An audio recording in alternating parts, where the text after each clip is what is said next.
लौकेली सब का से हट के चहलली रोडवा पर मटकी मटक के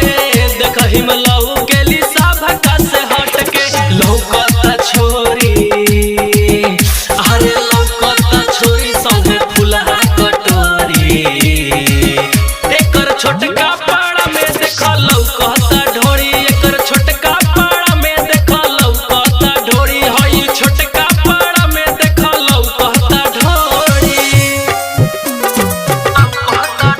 हई छोटका पाड़ा में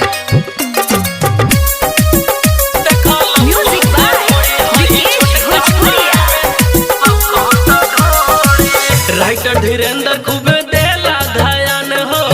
लुटल सिद्धार्थ है जवानिया के खाना हो राइटर धीरेन्द्र खूब देला ध्यान हो लुटल चुनु है जवानिया के खाना हो बबुआ देहाती अरे घनश्याम घायल खूब ले चोरी चोरी